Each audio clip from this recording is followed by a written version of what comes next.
Permítame leerles aquí una cita muy interesante del Espíritu de Profecía sobre lo que es la verdad presente.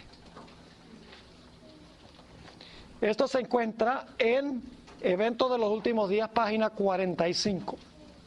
Eventos de los Últimos Días, página 45. Dice la hermana White: el paso del tiempo en 1844 fue un periodo de grandes eventos que abrió ante nosotros, ante nuestros ojos atónitos, la purificación del santuario que ocurría en el cielo y la relación decidida que tenía con el pueblo de Dios sobre la tierra.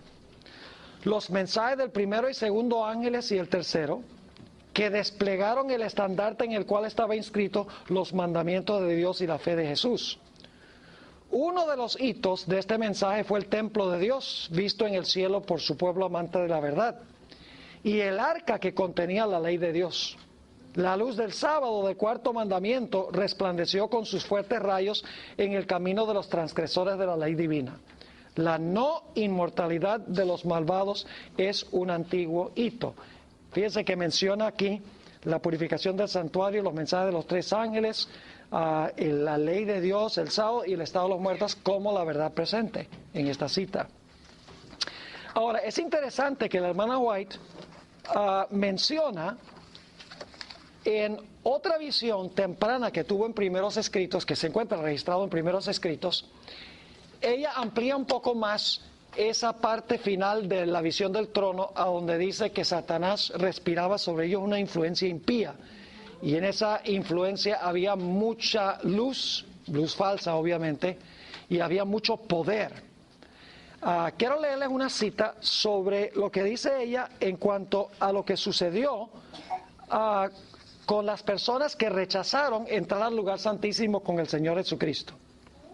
Esto es lo que dice: vi que Satanás obraba de unas cuantas maneras mediante sus agentes. Actuaba por medio de ministros que habían rechazado la verdad presente y cedido a graves engaños para creer la mentira y ser condenados. Mientras predicaban y oraban, esto está hablando de los pastores que rechazaron la verdad presente, dice, mientras oraban, algunos caían postrados y desvalidos, no por el poder del Espíritu Santo, sino por soplo de Satanás. ¿Han visto, por ejemplo, Benny Hinn que hace y todos caen como muertos? Sí, muchos. Recuerda que, fíjense que ella dice sopló. Esta es otra visión, pero con el mismo tema central. ¿Se acuerda que dice que sopló sobre los que estaban delante del trono? Pues aquí ella dice,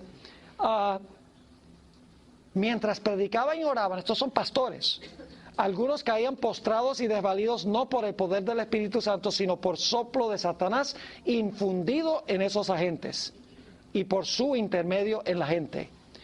Ahora escuchen, mientras predicaban, oraban y conversaban, algunos adventistas profesos que habían rechazado la verdad presente se valían del mesmerismo, otra forma de decir hipnotismo, para ganar adherentes, y la gente se regocijaba en esta influencia porque pensaba que era la del Espíritu Santo.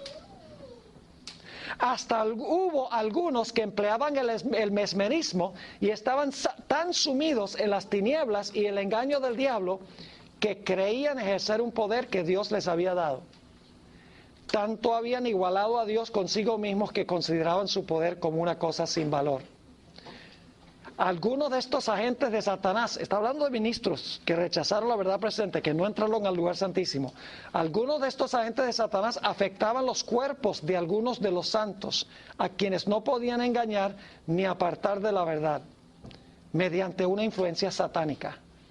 Ojalá que todos pudiesen ver esto como Dios me lo reveló, a fin de que conocieran mejor las astucias de Satanás y se mantuvieran en guardia. Vi que Satanás obraba así para enajenar, engañar y desviar a los hijos de Dios precisamente ahora en el tiempo del sellamiento. Vi algunos que no se erguían rígidamente por la verdad presente. Las rodillas les temblaban y sus pies resbalaban porque no estaban firmemente asentados en la verdad. Y mientras estaban así temblando, la cubierta del Dios omnipotente no podía extenderse sobre ellos. Luego dice esto: vi que las señales, los prodigios y las falsas reformas aumentarían y se extenderían. Las reformas que me fueron mostradas no eran del error a la verdad. Mi ángel acompañante me invitó a buscar el trabajo del alma que solía manifestarse en favor de los pecadores. Lo busqué, pero no pude verlo, porque ya pasó el tiempo de la salvación de ellos. Ahora quiero hablar de algunas cosas que están sucediendo hoy en la iglesia adventista, en nuestra querida iglesia, porque debemos amar a esta iglesia, sí. ¿Podemos nosotros como iglesia, por ejemplo, usted dice que entramos al lugar santísimo, pero al negarnos a proclamar el mensaje del tercer ángel, ¿podemos ser partícipes de eso mismo? Sí, no podemos callar. No, mi pregunta es si nosotros como iglesia entramos, pero nosotros en nuestra iglesia no estamos haciendo lo que tenemos que hacer, no estamos dando el pregón de los tres ángeles. Entonces podemos en realidad estar en ese, salirnos de... Sí, porque no es suficiente uno creer el mensaje, uno tiene que compartir el mensaje. Mientras uno lo comparte, más se afianza en el mensaje. Es decir, mientras uno da, más recibe. Pero ¿qué pasa a nosotros como iglesia si nosotros no estamos cumpliendo lo que tenemos que hacer? Entonces tenemos que ponernos las pilas y tenemos que hacerlo. O sea, ¿qué es lo que va a pasar con nuestra iglesia? Bueno, la historia todavía se está escribiendo, ¿verdad? Por eso estamos teniendo este seminario aquí, para que nosotros regresemos a nuestras iglesias y hagamos nuestra parte por compartir estas cosas con la iglesia, para que entonces la iglesia tenga un verdadero reavivamiento y una reforma. Partícipes de ese grupo que está en sopor y que está engañado y que está recibiendo aparentemente bendiciones, pero no son bendiciones, sino que son engaños del demonio, si nosotros nos apartamos de nuestra labor y de nuestra misión. Claro que sí, así es, sí, hermano. Entendemos la situación que se está viviendo, muchos de nosotros sabemos ya lo que se está pasando dentro de nuestras iglesias, pero la obra es individual. No podemos detenernos, aunque a una mayoría esté en oposición al mensaje de los tres ángeles o pisoteando otras doctrinas. La salvación es personal, es individual. Entonces, usted va a pelear por su salvación. Yo voy a pelear por mi salvación, porque de mi salvación también depende la salvación de otros. Entonces, es una batalla individual. La batalla individual, pero últimamente nuestras decisiones afectan a otras personas. Porque si yo decido callar, y podría haber compartido el mensaje dentro de la iglesia, entonces últimamente Dios me va a tener por responsable a mí, por lo que podría haber hecho y no hice. Al final del libro, cuando concluyo este libro, yo presento el caso de Elías, cuando Elías estaba en el Monte Carmelo y estaban teniendo esta riña con los profetas de Baal. Elías dijo: si Jehová es Dios, seguidle, y si es Baal, seguid en pos de él. Y dice la Biblia que el pueblo no le respondió palabra. No se puso ni de un lado ni de otro lado. Y la hermana White dice que si hay un pecado que Dios aborrece por encima de todos los pecados, es no hacer nada en caso de una crisis. Dios dice que Dios considera es un acto criminal quedarse callado cuando hay una crisis en la iglesia. Así que podemos nosotros creerlo, pero si no lo estamos diciendo y debemos hacerlo con amor, ¿verdad? No debemos darle batazos a la gente por la cabeza, porque lo que queremos no es ganar un argumento, lo que queremos es ganar almas para el reino. Queremos un reavivamiento y una reforma dentro de la iglesia, sí. ¿Era posible que uno no quiere compartir eso porque no está convencido? Porque uno no puede compartir algo que no está convencido. Exactamente, por eso nosotros tenemos que estar convencidos de la verdad antes de poderlo compartir. Me hace pensar de un pastor una vez que le preguntó a un artista de Hollywood, le dijo, ¿por qué razón ustedes tienen tanto poder en la forma como presentan las cosas? Y entonces ellos dicen, porque nosotros tomamos cosas imaginarias y las presentamos como si fueran verdaderas. Y ustedes cogen verdaderas y las presentan como si fueran imaginarias. Así que el punto clave es que nosotros no vamos a convencer a nadie, al menos que tengamos convicción personal. La gente se va a dar cuenta si nosotros lo creemos o no, por la forma en que lo presentamos. Ahora, escuchen bien. Hablemos unos momentos del espiritismo.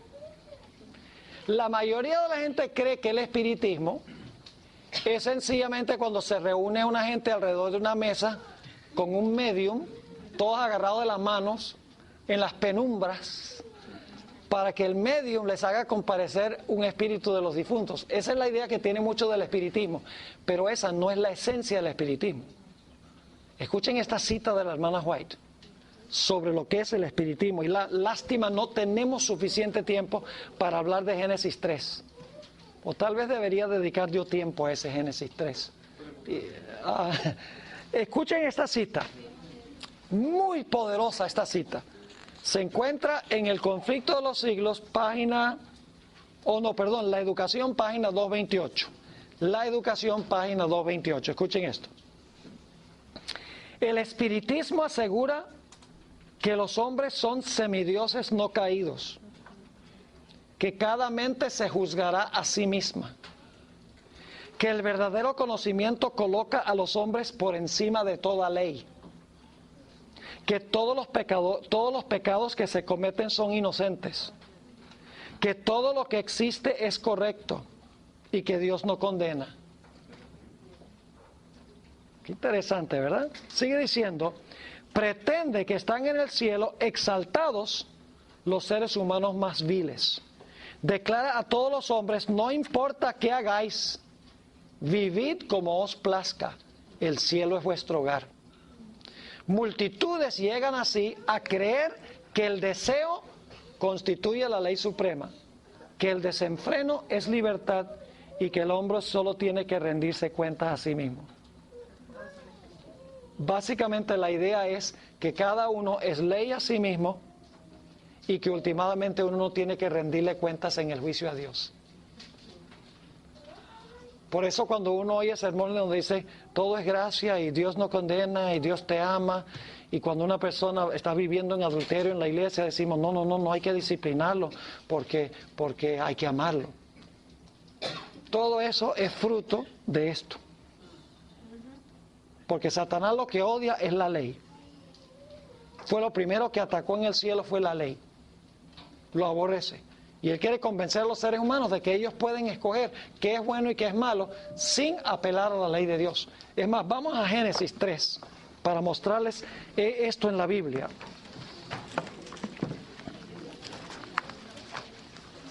Y esto está en el libro, hay una sección entera en el libro sobre esto.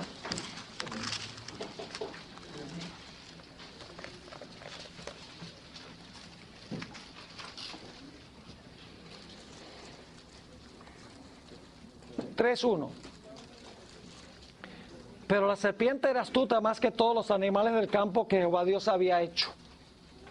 Y aquí Satanás usa 5 métodos para engañar. Si ustedes conocen cuáles son los métodos que usó en Génesis, son los mismos que va a usar al final de la historia, igualito. Fíjense el primer método, pero la serpiente era astuta más que todos los animales del campo que Jehová Dios había hecho, la cual dijo a la mujer. Satanás le dio a la serpiente la aparente habilidad de ¿qué? De hablar. Yo pregunto, ¿sería un milagro que ustedes le hablaran a una serpiente? Bueno, Eva no tenía temor porque vivía en un huerto perfecto, pero si yo fuera un zoológico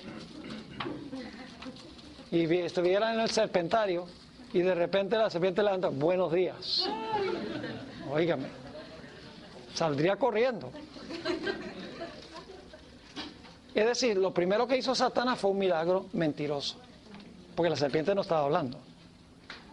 ¿Satanás va a usar falsos milagros al final de la historia? Sí. Claro que sí. Noten cuál es el segundo método que usa y voy a hacer rápido esto.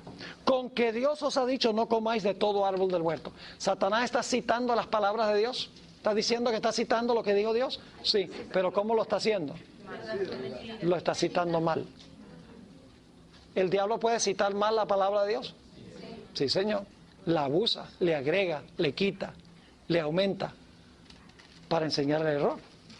El segundo método es citar mal o usar mal la palabra de Dios. Primer método, un milagro, mentiroso. Segundo método, torcer la palabra de Dios y usarla fuera de contexto. Ahora, note lo que sigue diciendo en el versículo 2. Y la mujer respondió a la serpiente, del fruto de los árboles del huerto podemos comer. Es decir, te voy a corregir. El diablo le dijo una mentira porque él sabía que ella inmediatamente iba a defender a Dios.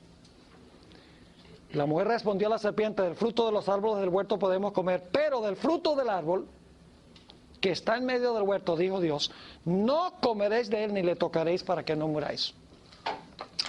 Yo quiero preguntarles, ¿quién fue el que puso la norma de lo que es bueno y lo que es malo? Dios. Dios fuera del hombre puso la distinción. Comer de todos los árboles es bueno. Comer de este, malo. La norma estaba fuera del hombre en lo que dijo Dios, no dentro del hombre. Ahora noten lo que sigue diciendo. Entonces la serpiente dijo a la mujer, no moriréis. Ahora, me gusta pensar un poquito psicológicamente de lo que pasó aquí. Cuando Satanás le dice a la mujer, no moriréis, inmediatamente se forma una discordancia en la mente de Eva. Y le voy a decir cómo Satanás le sembró un pensamiento para que ella entonces razonara, porque el tercer método es llevarla a usar sus poderes de razonamiento contrario a lo que dijo Dios. Cuando Satanás le dice, no moriréis, inmediatamente Eva dice, aquí hay una discrepancia. Dios dijo que si comíamos íbamos a morir. La serpiente dice que si comemos no vamos a morir. Entonces yo me pregunto, si no vamos a morir, ¿por qué nos dijo Dios que sí nos íbamos a morir? ¿Están entendiendo? Ella ahora le surge otra pregunta. Ella dice, pues la serpiente dice que no vamos a morir, entonces ¿por qué nos dijo Dios que sí nos íbamos a morir? El diablo sabía que ese iba a ser el pensamiento de ella, porque en el siguiente versículo le va a decir, ahora te voy a decir por qué Dios dijo que ibas a morir cuando en verdad no ibas a morir. Y fíjense lo que dice en el versículo 5. Sino que sabe Dios, ahora te voy a explicar por qué Dios te dijo que ibas a morir, aunque en realidad no vas a morir. Sino que sabe Dios que el día que comáis de él, serán abiertos vuestros ojos. Ahora, los ojos de ella estaban abiertos, ella podía ver. ¿En qué sentido está el diablo diciendo, serán abiertos vuestros ojos? Está hablando de la comprensión, ¿verdad? Está hablando del entendimiento, de la sabiduría. Es decir, Dios te está ocultando la verdad. Te está ocultando algo bueno. Sino que sabe Dios que el día que comáis de él, serán abiertos vuestros ojos y seréis como Dios. Escuchen bien. Algunas versiones traducen seréis como dioses. Esa es una traducción errada. Es la misma palabra Elohim que se usa en Génesis 1:1. En el principio creó Dios los cielos y la tierra. Satanás no le está diciendo a ella, tú vas a ser van a ser unos diosesitos. Le decían, tú vas a ser Dios. Dice, serán abiertos vuestros ojos y seréis como Dios en un sentido muy especial. ¿En qué sentido iban a ser como Dios? Seréis como Dios, sabiendo el bien y el mal. ¿Qué le está diciendo Satanás a Eva? Satanás le está diciendo a Eva, Dios les ha hecho pensar a ustedes que Él es el que define lo que es bueno y lo que es malo. Él le dijo que comer de este árbol es bueno y comer de los otros de este árbol es malo y comer de los demás árboles es bueno. Pero ¿por qué Dios tiene que imponerle esa ley a ustedes? Lo que Dios sabe es que si ustedes comen del árbol, ustedes van a poder definir qué es bueno y qué es malo sin necesidad de Dios. Ustedes van a hacer como Dios, van a poder definir por sí mismos lo que es el bien y lo que es el mal. El posmodernismo a principios de la historia de la raza humana. ¿Y saben lo que está insinuando Satanás? Está insinuando una blasfemia aquí. Porque lo que Satanás está insinuando es que Dios en determinado momento comió de ese árbol. Y cuando comió del árbol, se hizo Dios. Y desde el momento que Dios comió de ese árbol y vio los poderes que le confirió al comer del árbol, Él no quería que nadie más comiera, que nadie más fuera como Él. Y por lo tanto, desde ese día en adelante le dijo, para intimidar a la gente, dijo, si tú comes de ese árbol vas a morir. Pero en realidad Él dice, Dios sabía que si comían, en vez de morir, iban a ser como Dios. Y Él no quería que nadie fuera como Él. Él no quería rivales. ¿Están entendiendo la insinuación de Satanás? Y está diciendo, ustedes van a ser Dios y van a poder definir ustedes mismos el bien y el mal. No van a necesitar que Dios les diga qué es bueno y qué es malo. Ustedes serán Dios y tendrán la capacidad de definir el bien y el mal. ¿A dónde quiso poner Satanás la norma que define el bien y el mal? Dentro del hombre, en vez de la norma estar fuera en la persona de Dios. ¿Están entendiendo lo que está haciendo Satanás? ¿Qué es lo que está atacando? Está atacando a Dios y a su ley. ¿Saben ustedes que en ese mandato que dio Dios estaban encerrados todos los 10 mandamientos? En ese solo mandato de no comer del árbol estaban encerrados todos los 10 mandamientos. Yo pregunto, cuando Eva comió del fruto, ¿se quiso hacer Dios? No tendrás dioses ajenos delante de mí. ¿Tomó ella el nombre de Dios en vano? Sí, Señor. Es más, ella le atribuyó una mentira a Dios. Porque ella le dijo, Dios nos dijo que no comamos de él ni que lo toquemos. La hermana White dice que eso se lo añadió ella. Porque eso no está, Dios dijo no coman, Dios no dijo no toquen. Pero ella dijo, Dios no dijo que no coman ni que lo toquemos. Dice, está exagerando las palabras de Dios. Pregunto, ¿deshonró a su creador? Ahí está el principio del sábado. ¿Deshonró a su Padre Celestial? Honra a tu padre y a tu madre. La hermana White dice que ese mandamiento se aplica no solo a nuestros padres terrenales, sino a nuestro Padre Celestial. ¿Mató?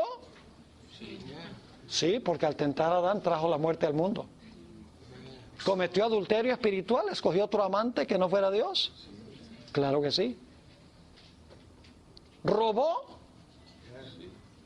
Claro que sí, robó lo que no le pertenecía. ¿Codició? Todos los mandamientos estaban encerrados, todos los principios de los 10 mandamientos estaban encerrados en ese. O sea, Satanás le está diciendo a la mujer, tú no tienes que depender de Dios para saber qué es bueno y qué es malo. Tú comes del fruto y tú mismo defines qué es bueno y qué es malo sin necesidad de Dios. Lo mismo que le dijo a los ángeles en el cielo. En el cielo le dijo a los ángeles, mire, es verdad que los seres de los mundos que son inferiores a nosotros necesitan una ley, pero nosotros no. Nosotros somos seres sublimes, somos seres mucho más desarrollados. Nosotros mismos podemos saber qué es bueno y malo sin que Dios nos imponga esa ley que Él tiene. Le está diciendo lo mismo a Eva. Lo mismo que funciona en el cielo lo está usando en la tierra y también le funciona en la tierra. Y lo mismo está usando hoy. Con las ideas postmodernistas y con la idea de la iglesia emergente, de Emerging Church, donde la idea es que no, hay que dejar que la gente venga a la iglesia y que crea lo que ellos quieran creer. Si quieren ser homosexuales, no hay ningún problema. Si quieren ser heterosexuales, está bien, porque cada uno debe vivir de acuerdo a su propia creencia y a lo que ellos creen que es correcto. Eso es lo que enseña el posmodernismo. No hay normas absolutas, no hay leyes absolutas. Cada uno es ley a sí mismo. Eso es lo que Satanás está tratando de convencer a la iglesia adventista a seguir. La norma interna de su corazón, en vez de seguir lo que dice Dios objetivamente en su santa palabra. Ahora, permítame leerles aquí Hablemos un poco del cambio del estilo de culto en la iglesia adventista. Hay 3 estilos de culto en el mundo actual. El primer estilo de culto es el que tiene la iglesia católica. Y el centro del culto católico es el altar. ¿Qué es lo que ustedes ven primero cuando entran a una iglesia católica? El altar. Porque en la iglesia católica el centro del culto es el sacrificio de la misa. Por usted, el centro, todo el centro está el altar. Cuando ustedes entran a una iglesia adventista tradicional, ¿qué van a encontrar en el centro? Un púlpito. ¿Qué está diciendo eso? Que el centro de nuestro culto es la predicación de la palabra de Dios. Pero hay un tercer estilo de adoración y es un escenario, o lo que llamamos un stage. ¿Entiende lo que es un stage? ¿Qué mensaje manda eso cuando tiene nada más un stage? Que el centro del culto es el entretenimiento. Porque el centro es sí, los dramas y la música y los tambores y todo eso. No hay púlpito, no hay altar. El centro de la adoración es como un stage de Hollywood, un show, en otras palabras. Yo viajo mucho y tristemente quiero decirles que en muchas iglesias adventistas no hay púlpito. Lo que hay es una plataforma, un stage. Triste, porque cuando el púlpito está en el centro de la plataforma, está mandando un mensaje. Y ese mensaje es que la predicación de la palabra de Dios es central en el culto. Y quiero compartir esto con ustedes. Nosotros hemos convertido el culto del sábado en una campaña evangelística. El culto del sábado, su propósito primordial no es evangelismo. ¿Saben lo que pasa cuando convertimos el culto del sábado en una reunión evangelística? Y el propósito es atraer a la gente que no es adventista al culto. El resultado es que tenemos que bajar las normas de la iglesia. Que vengan vestidos como quieran. Y tenemos que dar la música que no ofenda a los que vengan. Y tenemos que darles un culto como al cual ellos están acostumbrados. Es decir, no podemos predicar cosas, por ejemplo, no podemos citar a la hermana White, porque podría ofenderse alguna visita cuando uno menciona a Elena White. Ni tampoco se puede predicar un sermón sobre la moda y la vestimenta del verdadero cristiano, porque eso podría ofender a la gente que vino con chores. No podemos predicar sobre el asunto de las joyas, porque eso podría ofender a alguna visita que está en la iglesia. Eso es lo que pasa cuando convertimos el culto del sábado en una reunión evangelística para alcanzar a los, como decimos en inglés, los unchurched. Escuche, el culto del sábado de la mañana existe con el fin de que los miembros de la iglesia se reúnan para adorar corpóreamente a Dios y para escuchar su voz hablándole a través del Espíritu Santo. Tiene que ser un servicio de adoración. El enfoque principal no es complacer a los que están viniendo al culto, sino el propósito del culto es que se puedan reunir todos los miembros de la iglesia corpóreamente, unidamente, para adorar a Dios. Amén. Y lamentablemente pues hemos cambiado ese enfoque. Escuchen lo que dijo Samuel Corantin Pippin. ¿Saben quién es? Uno de los fundadores de GYC en inglés. Un hombre que no es muy querido en algunos círculos de la iglesia. Hay ciertas áreas donde está prohibido invitarlo para predicar. Pero es un hombre con una mente pero prodigiosa y con una forma de presentar la verdad, pero como pocos que yo he visto en mi vida. Fíjense lo que él dijo. Tenemos el evangelio del rock y bailes de alabanza en nuestros cultos, el evangelio de los títeres, el evangelio de los payasos, el evangelio de los discos, cafés y dramas teatrales, todo esto con el fin de evangelizar a nuestros jóvenes, jóvenes adultos y los que no asisten a la iglesia. Ahora, según parece, queremos tener también el evangelio de los magos para nuestros cultos y semanas de oración. Y eso es verdad. Yo tengo un CD de una conferencia donde a los niños durante toda la semana les llevaron un mago para enseñarles verdades espirituales. Y luego dice lo siguiente: al recurrir a estos artilugios, estamos en peligro de desviarnos de la locura de la predicación a la predicación de locuras. Tiene razón. Y la hermana White tiene una cita donde ella dice que los mayores culpables de estos cambios se encuentran en los pastores jóvenes de la iglesia. Escuchen lo que ella dijo. Esto se encuentra lamentablemente no está en español, en una fuente en español, pero yo la traduje, Signs of the Times, diciembre 27 de 1899, está en el libro, todo lo que les estoy dando va a estar en el libro en español. Dice ella: estamos en peligro de cometer errores en nuestro esfuerzo misionero. ¿Errores en qué? En nuestro esfuerzo misionero. Corremos el peligro de ignorar cuán esencial es la obra del Espíritu Santo sobre el corazón. Ha entrado una nueva metodología al ministerio, dice ella, aún en su época. Hay un deseo de copiar lo que hacen las demás iglesias. ¡Wow! 1899. ¿Qué diría hoy? Estamos copiando. Yo diría, estamos copiando. No diría hay un deseo de copiar, hemos copiado, diría hoy. Hay un deseo de copiar lo que hacen las demás iglesias. Y se desconoce casi por completo la simplicidad y la humildad. Los ministros jóvenes que desean ser novedosos introducen nuevas ideas y nuevos planes de trabajo. Celebran reuniones de reavivamiento y se unen grandes números a la iglesia. Pero cuando pasa la excitación, ¿a dónde están los conversos? No se ve el arrepentimiento por el pecado.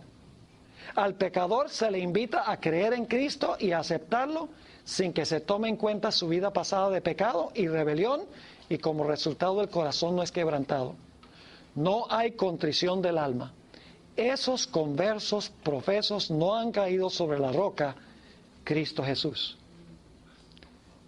Muchos de nuestros campos en años pasados han mandado a nuestros pastores a estudiar métodos evangelísticos en algunas mega iglesias, como por ejemplo la iglesia de Willow Creek en Chicago, el Crystal Cathedral que queda allá en Orange County, cerca de Los Ángeles, y a la iglesia de Saddleback de Rick Warren, que queda también en la misma área. Y dicen, tenemos que ir a aprender los métodos evangelísticos que ellos están usando, porque ellos tienen estas mega iglesias. ¿Por qué adventistas no pueden tener mega iglesias? ¿Por qué no podemos nosotros tener 10,000, 20,000 miembros como tienen ellos? Bueno, les puedo dar una explicación, y es sencillamente porque nosotros tenemos una verdad muy impopular. Y ellos le dan a la gente lo que la gente quiere. Claro, lógicamente, si le dan lo que quieren, la mayoría de la gente va a querer asistir allí. Ahora, escuchen lo que dice Dios. Esto se encuentra en Primeros Escritos 124, dice: si Dios tiene alguna nueva luz que comunicar, permitirá que sus escogidos y amados la comprendan sin necesidad de que su mente sea iluminada, oyendo a aquellos que están en tinieblas y en error.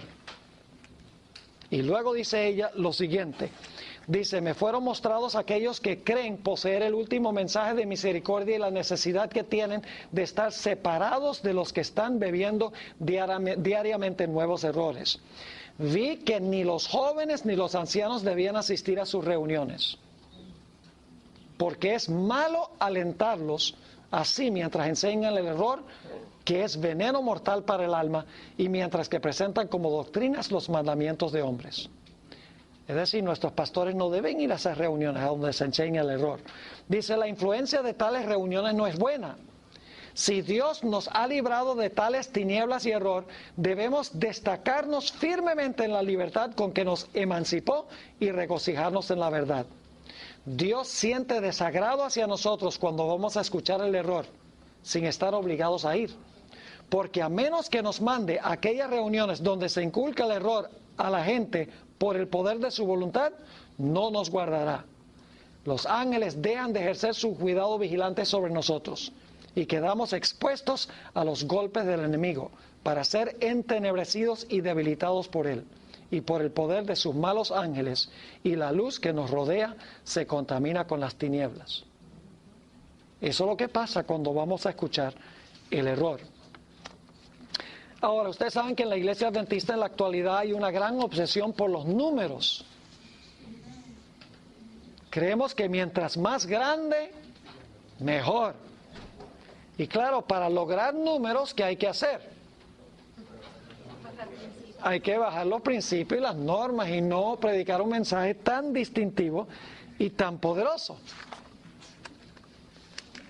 Ahora, podría leerles varias citas del Espíritu de Profecía sobre este asunto, pero lamentablemente tenemos solamente 5 minutos más. Permítame hablar de lo que dice el hermano White del bautismo. ¿Qué debe hacerse antes de bautizar a la gente? Evangelismo, página 231, dice la hermana White, pero cuando una persona se presenta como candidato para ser miembro de la iglesia, hemos de examinar el fruto de su vida y dejar la responsabilidad de sus motivos con él mismo. Mas debe ejercerse gran cuidado en aceptar miembros en la iglesia. Pues Satanás tiene sus artimañas especiosas por medio de las cuales se propone llenar la iglesia de falsos hermanos, por cuyo medio pueda obrar con mayor éxito para debilitar la causa de Dios. Y una vez yo hablaba con un presidente de una asociación, no en los Estados Unidos, sino en Interamérica, y le pregunté, ¿cuál criterio se aplica en tu unión para evaluar la efectividad de tu trabajo como presidente de campo? Y me dijo, bueno, hay 5 cosas que se toman en cuenta para evaluar mi trabajo como presidente. 1, el número de bautismos. 2, el porcentaje de aumento de los diezmos. 3, el porcentaje de capital operativo. 4, la cantidad que se recoge en la campaña de la recolección. Y 5, el número de suscripciones a la revista misionera. Y entonces cuando yo lo miré y le dije, oye, pero ahí falta una pauta de evaluación. Y me dice, sí, ¿cuál? Yo dije, apostasías. ¿Sabes lo que me dijo? Me dijo textualmente, yo sé que esto debería incluirse en la lista de evaluación, pero aquí no se permite tocar ese tema. Y entonces le di un ejemplo, le dice, supongamos que tú eres colportor. Y como colportor tú tomas $100,000 en pedidos, pero solamente entregas 50,000. ¿A base de qué te evalúan? ¿El pedido o lo que entregaste? Me dice, pues lógico, en cuanto en la entrega. Entonces yo le dije, lo mismo se aplica a los bautismos. Lo que deben hacer es evaluar cuánta gente queda a los 6 meses. Y ahí se sabe definitivamente cuán efectivo fue el trabajo, si se hizo el trabajo de preparación necesario. Y él me dijo, yo sé que eso debería incluirse, pero aquí no se puede tocar ese tema, porque hay un afán grandísimo por acumular números para mostrar cuántos somos. Dice la hermana White en el Evangelismo 230, la prueba del discipulado no se aplica tan estrictamente como debiera ser aplicada a los que se presentan para el bautismo. Debe saberse si están simplemente tomando el nombre de adventistas del séptimo día o si se colocan de parte del Señor para salir del mundo y separarse de él y no tocar lo inmundo. Antes del bautismo debe examinarse cabalmente la experiencia de los candidatos. Podríamos hablar también del afán por cambiar los nombres de nuestras iglesias. Se ha vuelto muy popular, por ejemplo, llamar las iglesias adventistas Adventist Fellowship, Adventist Community Church, Las otras iglesias ponen community fellowship, entonces nosotros tenemos que hacer lo mismo. Y hay iglesias adventistas que no tienen ni el nombre adventista ni del séptimo día. Hay una iglesia en mi ciudad que se llama Seven Palms Community Church. Y es una iglesia adventista y no es la excepción a la regla. Hay muchas que le han sacado el nombre adventista del séptimo día porque las otras iglesias consideran que nosotros somos un cult, que somos un culto. Entonces, ocultan el nombre para no ofender a la gente que cree que nosotros somos un culto. Pastor, ¿y qué del logotipo que teníamos antes de los tres ángeles? ¿Eso también cambió? Bueno, ¿Es relevante? Sí, el nuevo logo, hay personas que hablan del nuevo logo. Si ustedes miran, hay 3 tiritas de fuego que representan los mensajes de los 3 ángeles por el poder del Espíritu Santo. Claro, hay que usar la imaginación, ¿verdad? La mayoría de las conferencias ya no tienen los 3 ángeles en el logo y debería estar allí, creo yo. Ahora, yo no creo que haya sido un complot donde se sentaron y dijeron, vamos a quitar los 3 ángeles. Yo creo que sencillamente se han ido con la corriente de adoptar ese logo, que cuando uno lo explica, pues ahí están los 3 ángeles con las 3 tiritas de fuego, ¿verdad? Pero ustedes miran, por ejemplo, el booth que nosotros tenemos aquí, los 3 ángeles están por todas partes, porque esa es nuestra razón de existir. Pero perdón, ese logotipo se ve también en la iglesia metodista. No habrá conflicción porque se puede confundir a alguien. Claro que es posible. Nosotros debemos en realidad ser distintivos como iglesia. Permítame leerles solamente una cita de la hermana White sobre el asunto del nombre, porque tenemos solamente 2 minutos. Dice la hermana White, somos adventistas del séptimo día. Y luego pregunta, ¿estamos avergonzados de nuestro nombre? Contestamos, no lo estamos. Creo que ella estaba bien decidida en cuanto a eso. Dice, es el nombre que el Señor nos ha dado. Nos señala la verdad que ha de probar a las iglesias. Y luego tiene también una cita sobre los que se avergüenzan del nombre. Esto está lamentablemente no está en español, en el manuscrito Manuscript Releases, tomo 5, 4, 55, pero de todas maneras ustedes van a conseguir el libro donde está todo esto traducido. Dice ella, es posible que profesemos ser adventistas del séptimo día y que no reconozcamos cuán elevada es la norma que debemos alcanzar para merecer este nombre.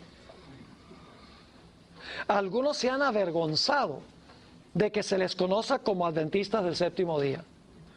Aquellos que se avergüenzan de este nombre nunca deben vincularse con aquellos que lo consideran un honor el llevarlo.